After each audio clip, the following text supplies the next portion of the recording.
5 August পরবর্তী সাংগঠনিক কার্যক্রম গতিশীল করার পাশাপাশি গণতন্ত্র প্রতিষ্ঠার পথে চলমান নানা ষড়যন্ত্র মোকাবিলায় আগামী 27 ফেব্রুয়ারি প্রায় 28 বছর পর দলের বর্ধিত সভা করতে যাচ্ছে দেশের বৃহৎ রাজনৈতিক দল বিএনপি।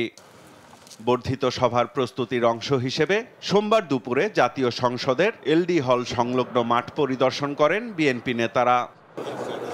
দীর্ঘদিন পর অনুষ্ঠিত হতে যাওয়া দলের বর্ধিত সভার মধ্য দিয়ে বিএনপি ঘোষিত 31 দফা বাস্তবায়ন সহ গণতান্ত্রিক ব্যবস্থা পুনঃপ্রতিষ্ঠায় ঐক্য অটুট রাখতে দলের হাইকমান্ডের নির্দেশনার অপেক্ষায় নেতারা।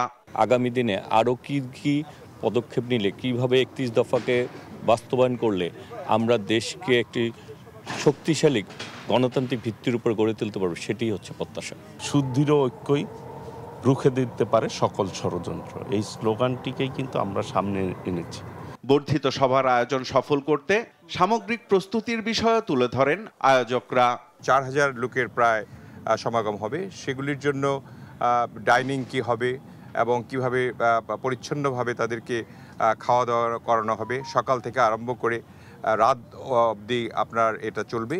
বাইরে আমাদের অ্যাম্বুলেন্স থাকবে তাৎক্ষণিক, এবং যাকে এখান থেকে শিফট করার প্রয়োজন হয় সেটা আমরা ইনশাআল্লাহ করব।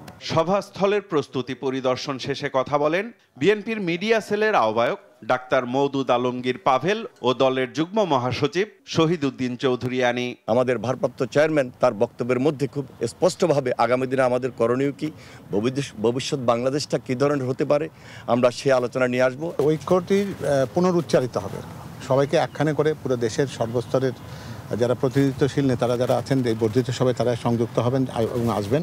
তাদেরকে নিয়ে এই বার্তাটা দিয়ে দলকে সুসংগত করার জন্য ঐক্যবদ্ধভাবে কিভাবে আমরা বাংলাদেশের গণতন্ত্রকে মুক্ত করতে পারি এবং মানুষের প্রত্যাশাকে পূরণ করতে পারি, সেই বার্তাটা নিয়ে সবাই যাবেন।